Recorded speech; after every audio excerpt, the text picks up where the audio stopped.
All right, good morning, guys. What we're starting now is writing your original poetry.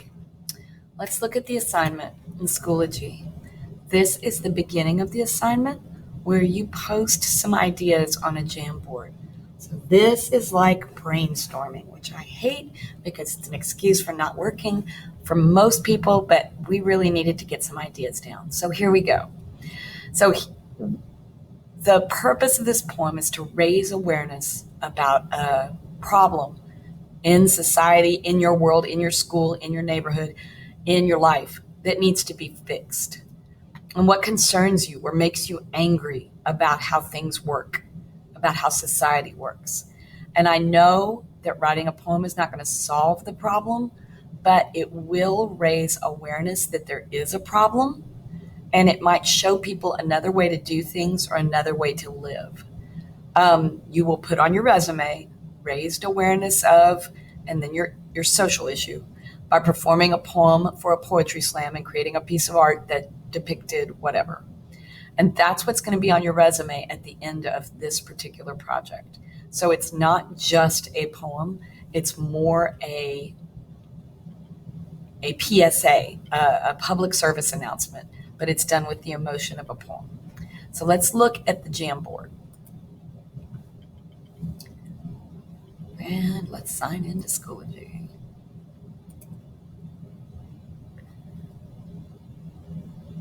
So we have a lot of ideas that people have posted. Some people are bothered by the overt racism they see and hear.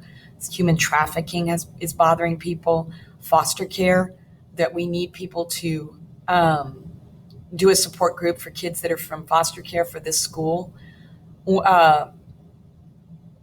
Quit looking at everybody as an object, a body, rather than as a human, a soul. Social media, stigma on how girls should look. If you have a disability, how people pick on those people, and that really made some people angry. Homophobia, and I don't think it's homophobia anymore. I think it's homo-hate, and hate is wrong in any form. So this is a problem that people are angry about or are concerned about, especially if they have friends that are struggling with their gender identity.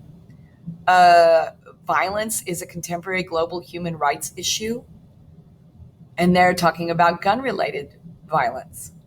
It makes me angry that people don't think for themselves anymore, that people just let YouTube dictate what you should think, or that the mass should dictate what you think. Cyberbullying is a problem. Low self-esteem is a problem.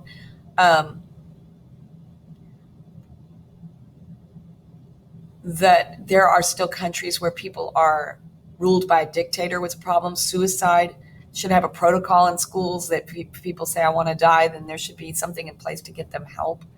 These are things that people posted that they think needs to be fixed. Division rather than unity in our country, corrupt government, depression, that people take it too lightly, and it's pretty debilitating.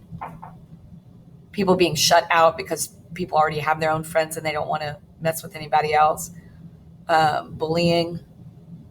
Okay, so these are ideas to write poetry about. Here's some more. Unhealthy relationships, sexually objectifying females because of what they wear. Okay, so this is a thing. So when you guys write, you're gonna write an emotionally charged poem. Some of you think that you could never write poetry. Well, we've already shown you one way to get this done, and that would be the assignment where we looked at a paragraph and we took it apart. And I don't think it's there. Yes and no, it's not.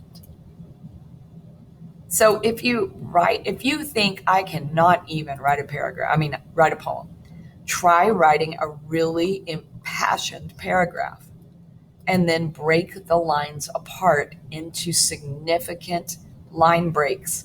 We talked about enjambment and the line breaks. And this is what we did with this assignment.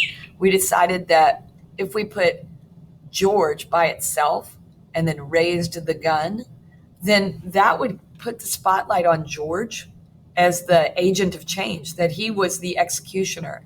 And poor George has to bear the weight of this whole poem if I write it that way. If I said, and George raised the gun, then I'm focusing on the gun and I'm not thinking about anything but, oh no, poor Lenny. And I've changed my focus from George to Lenny. And really, George is suffering as much as Lenny does. And so this is a thing that you have to consider when writing a poem. If you can't write a poem, or you think you can't, write a really impassioned paragraph about the subject and then break it into parts. We watched spoken word poetry, and it's just like that. That's one way to do this. Another way to write the poem is you can use a form called a V&L. These are very dramatic. They usually turn out pretty well. I will show you where that is. It's going to be on this. Time to write, knock my socks off, no pressure. So this tells you the assignment. Again, you're going to make a poem and you're going to create a piece of art that reflects the meaning of the poem. We're going to put the art on display. We're going to print your poem out, and that's what we're going to do. And then it'll raise awareness, and then we can literally put that on your resume, and it will be for real. So here's the rubric, and here's the V&L.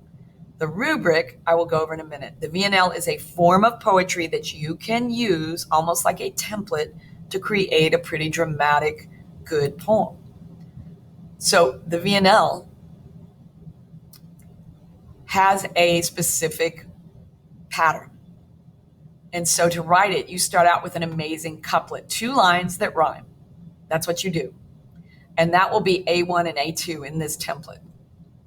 You could say, they look at me with their blank eyes. The room smells of fear and lies. That's their amazing couplet. And then you start adding lines. So B on each line rhymes with B. So if you say, they look at me with their blank eyes, the room smells of fear and lies, you have to separate those.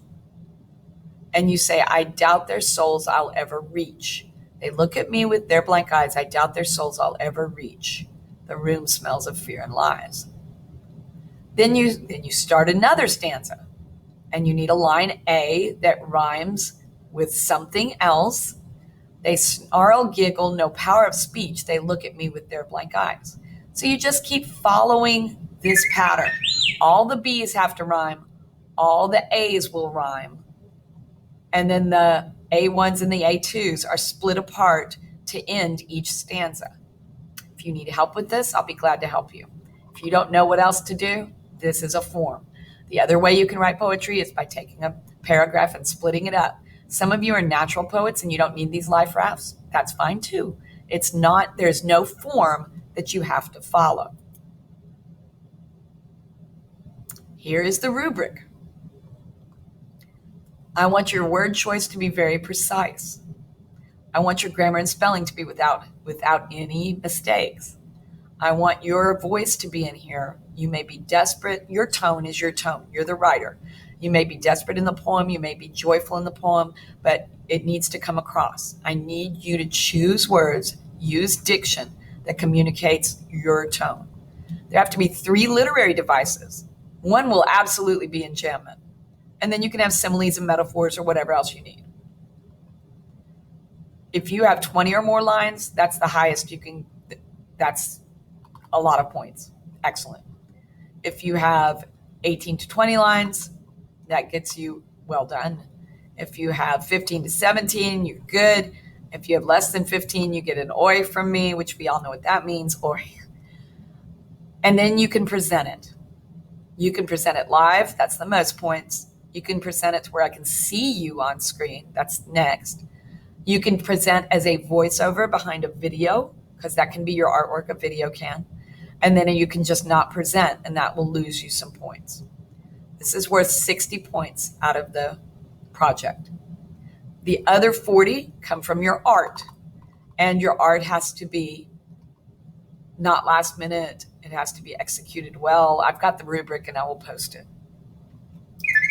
All right.